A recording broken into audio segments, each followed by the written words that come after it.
4. Listen. News and views which differ from the mainstream news. I'm the OBG. 1, 2, 3, OBG. 4. Listen. 1, 2, 3, 4. I'm the OBG. Listen. Hi, I'm the OBG and welcome to show 004. And once again, little preamble. This is a show about the people, by the people, for the people. And it can work if you contribute. So please send your stories, things you want me to cover, images, videos, or your music even, to obgchat@gmail.com. And together we can do this. And the aim is to create a show that grows until we have regular viewers that we can pull away from the mainstream for 10 minutes every day. And that would be a measure of our success. A show about the people, by the people, for the people. You're the producers of the show.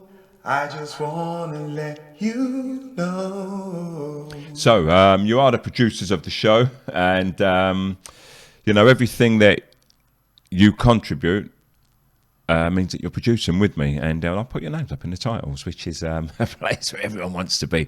That's the purpose of our existence. This is why we're here. It's to get our name up in titles. You know what it's like when you're on telly. Oh, did you see so-and-so? Joe was on telly last night. Sarah was on telly, and we go kind of mental. And it's almost as if that's our aim, that's our goal. And that's because we've been brainwashed with telly so much. We enjoy telly, I must admit. It's an escape. It's replaced the theatre and so on. But we've handed ourselves over to it, and this is where a lot of the manipulation is done. The greater majority of the manipulation through adverts, through the movies themselves, through television series, and so it's the same old story always. Anyway, moving on. I was told that I was sensitive by somebody that made a quip about me being old, and although I wasn't too bothered, I'm not too bothered normally. I was bothered on this occasion, obviously, which is why I responded. I don't know which level it bothered me to, truly. But I always find it strange that people find it easy to put forward their negative and often unfunny opinion on a subject, which they call a joke, and then they sulk and become defensive. When you point out how you felt by describing your condition, or, how you felt at the time, and then they struggle to accept the reality of the exchange.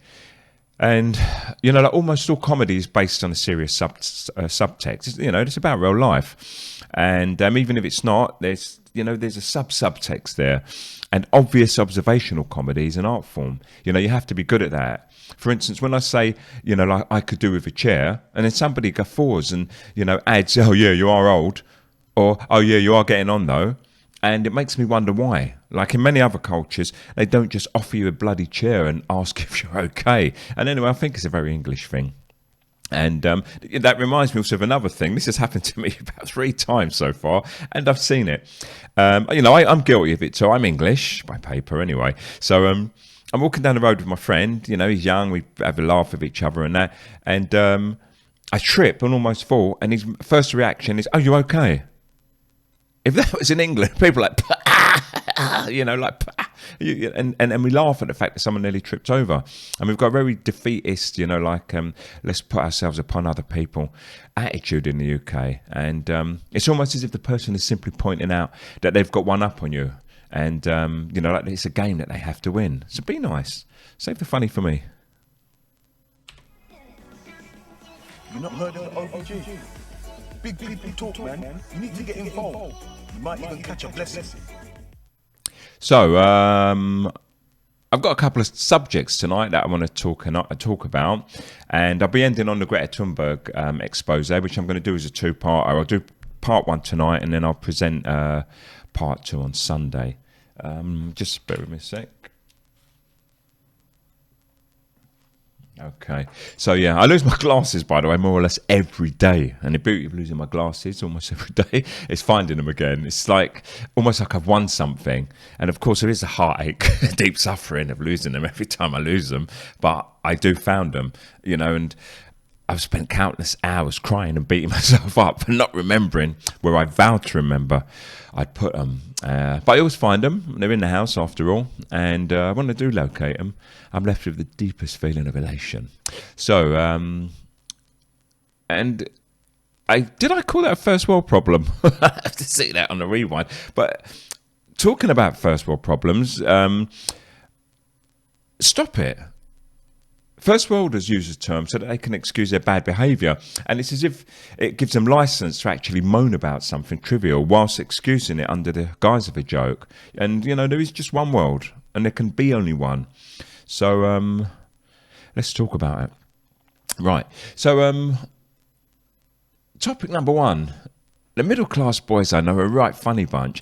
Now, I can only talk about my experience, and do note the disclaimer before going through the trouble of telling me that my experience and perception of my reality is wrong. You know, I see working-class people struggling to form their identity while they fight for basic survival, whilst the middle class just buy into like whatever identity they think fits them. Yeah, you Mr. Bad Boy Junglist, Philip Rees Melthorpe, you know, good luck with your adolescent solipsism. And your nice backwards cap and Jamaican patois that you got from, the people that you really don't hang around with or have no connection with. And, you know, you spent £5,000 on a music production studio just to produce like watered down drum and bass jungle because you ain't really truly feeling it. And I get it. You know, your bland, non-confrontational, institutionalised life up until now has kept you shielded from real danger. And there's no edge behind you or no edge in the scene that you ascribe to. And listening to 9 Inch Nails and death metal for the first 17 years of your life, and then in secret also, when, you know, in the forefront you present yourself as a junglist. I think my phone's ringing. Live, you know, has a causal effect, and you can see that in the weak bass lines that presented in this like middle class drum and bass music. So you should count your blessings. You have a decent job, wealthy parents, and destiny smiles on you. So let that stuff go and be yourself. So I just wanted to just let off a little hate there, and I think we should all do on occasion, because I believe all of these emotions are within us, all of them, yet we refuse to accept them. For instance, we say that people harbour hate or hold on to grudges or negativity, when in fact, that's nothing to write home about. If I told you that you were also harbouring love or happiness or laughter, then most people would actually find that a strange concept. Yet to me, it seems obvious. It's simply a case of releasing it when an occasion arises that requires it. And if you see something funny, laughter doesn't come to you, you already possess it and you let it out. If you see something you don't like, it doesn't come to you neither. You already possess it and you let it out. And as you know, if you're not in the mood or you're not switched on to something being either hateful or funny, then you simply don't laugh or you don't react. And that proves that you're the one in control. And if you put yourself into that mode more often, then you'll be able to resolve those issues. And if you hold on to these ideas, then you'll also understand that it is you who ultimately has control over your actions. And you will stop passing blame onto others for making you angry or for making you sad or for causing the negativity within you from surfacing. And we don't always have to hide those emotions, but get a grip on them. And when we do get a grip on them, that leads to a more fulfilled existence. Of course, it requires a strong will, and that can be achieved through practice and, as some say, through meditation. And meditation doesn't have to cost you £25 a session with Shakti, originally called Helen, that set up a practice at home or down at the holistic centre. If you can learn to meditate as you're working, as you're riding your bike, reading a book, or going about your daily pursuit. And you can tune into your inner self from wherever you sit, wherever you lay, or wherever you stand. The trick is just to try it. Go on. Right. I was speaking to a friend the other day. If you're watching this, and I know you are, this isn't about you, by the way. This is what triggered it. And it was about the pronunciation of names. And the names of famous people. The accent, the tone, and the inflection of their country of origin. And if we do that, where do we start and where do we stop? And does a person deserve proper pronunciation if they're more well known or because of their particular vocation? And as an example, I said the other day Albert Camus the other day, and my friend reminded me, he wasn't being funny. He's a guy I got a lot of respect for, Kevin. And he said, by the way, it's Albert Camus, you know? And for those of you who choked in your cow smoothie when I murdered the name and you thought to yourself, oh my God, did you just say Albert Camus? It's actually Albert Camus. I know, and I knew that.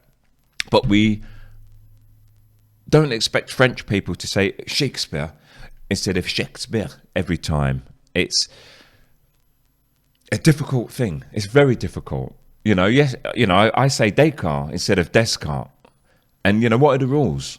What are the rules? It's a tough one. So if you can educate me and others on this, either phone in fact, you can phone in right now on 0756 450 6440, and because I want to test this phone link, or you can leave a message in the comments on YouTube or even on Facebook. But please, I'm slowly moving away from Facebook. Facebook's, you know, they're moving their model. They've got us all in there and they're trying to sell us stuff, trying to get us to create pages, trying to get us to pay and so on.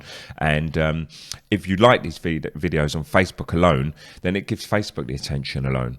And the videos get no attention on YouTube, where they actually take the brunt of the hosting. And also, you know, it popularizes the show. So if you like these videos, please go to YouTube and give them a thumbs up there. And also, if anyone does want to call in, I was going to have a section, but you can do it any time. Call in, interrupt, you know, and maybe look for a good spot where you think, okay, he's not like on fire here, and I will answer the phone and you'll be live on the OBG show. So, something that occurred to me this week, which I'll get straight to after the break.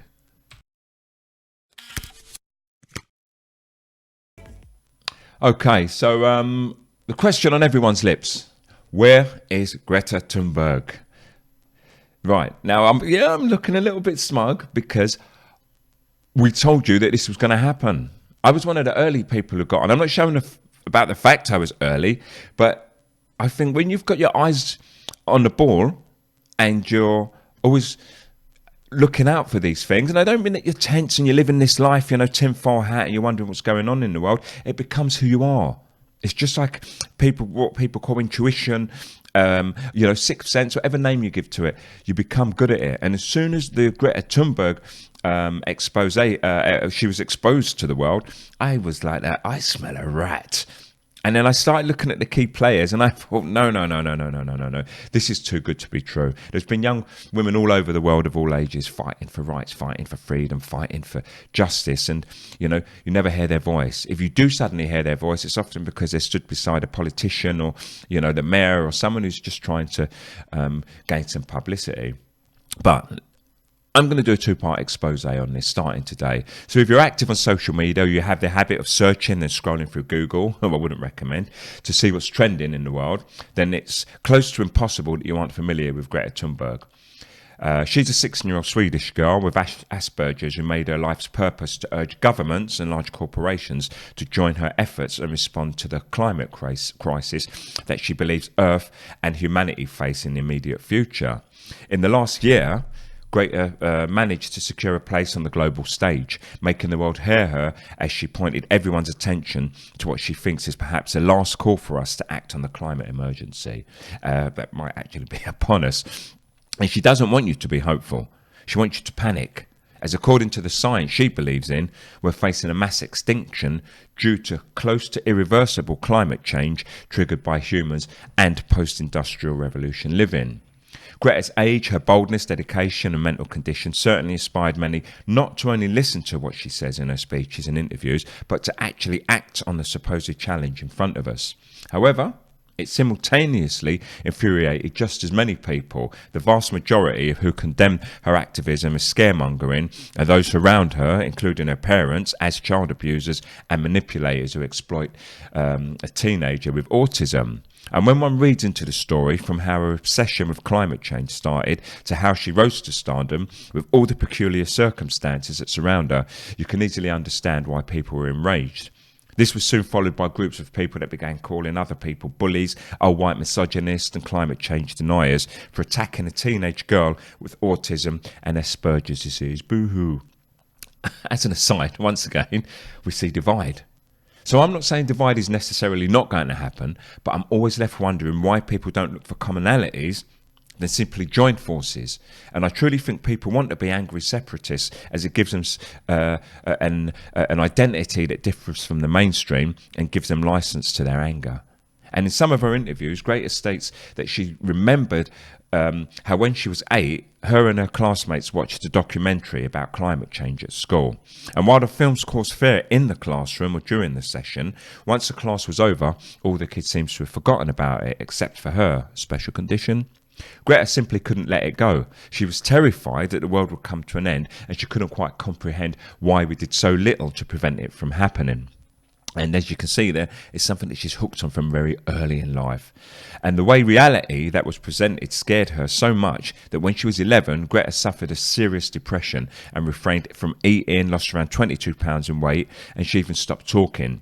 And she was later diagnosed with Asperger's, autism, selective mutism and OCD, which has made the critics believe and blame the climate change activists and those who guide her of using her mental condition and for her, for their own interests. And she soon dedicated herself to climate change activism, and in an attempt to reduce her carbon footprint to the lowest level possible, she became a vegan. And I'll be doing a show on that soon. She stopped using air transport, and she forced their parents to do the same. So the story of Greta's journey, or at least the mainstream, one that her supporters push in the media, started humbly. In August 2018, a 15-year-old girl afraid of a mass extinction due to almost irreversible climate change went on a one-student school strike in front of the Swedish parliament. Her handwritten sign, which read "Skolstrejk for klimatet," and her message were clear. Greta also vowed to skip school until the adults in charge realised that they needed to act on the environmental crisis in front of them. On her first protest day, Greta Thunberg was suddenly discovered by no other than an entrepreneur and environmentalist named Ingmar Rentzhog, and he was just as devoted to the cause as she was. And Rentzhog had recently started a social platform named We Don't Have Time, and this is a social media platform, but it's focused on people who want to address the immediate climate crisis, and was, as many believe, in need of an attention-grabbing hook to promote and grow his business. So astounded by her willingness to act, in his words, alone against the entire world at the age of 15 and do something about the ecological crisis, Ingmar, who was at that time on his way to work, photographed Greta and shared what has become one of the most iconic pictures of the year, if you only count popular media. And as luck would have it, the photograph gained popularity and went viral almost instantly. And within the first week, Rentzhog's accidental social media move secured Greta at least 6 interviews with large newspapers in Sweden and in Denmark. And then from there on, her rise to fame started, and in September 2019, Greta influenced a week-long climate strike known as Global Week for Future, and it's considered the largest protest in human history, with more than 4 million protesters in more than 160 countries. Now, I know many of you XR folk and pro-Greta people have been pushing the numbers regarding the turnout. However, I would like to see the results of this at some point. If you have anything you want to share, please send it to obgchat@gmail.com. Oh, wait. And I want to make it clear that I understand that I think there might probably likely be a problem, but I'm listening to experts on both sides, and the jury is out. On the 23rd of September, Greta accused the world leaders at the UN summit in her very famous "How dare you" speech. They have stolen her childhood and dreams, which is rich from a girl who's had a fantastic upbringing and very wealthy parents living in a wealthy part of town, with their false promises, and pressured them to react promptly, or the consequences will be devastating for humanity, and that they will not be forgiven, and that the world at that point came to know of Greta. So incidentally, there have been children all over the developing world, some younger than Greta, that have been campaigning for change for the longest time. And why don't we hear their voices? We dump our waste in their countries, we construct factories that spew poisons into their air, and of course they have droughts, floods, hurricanes and earthquakes, and have been of nobody's concern for the longest time. And nobody's ever mentioned it's anything to do with climate. They're just natural disasters. And imagine somewhere right now there's a wealthy, narcissistic new ager claiming that these people must have done something wrong in a previous life and that it's only karma. Twunts.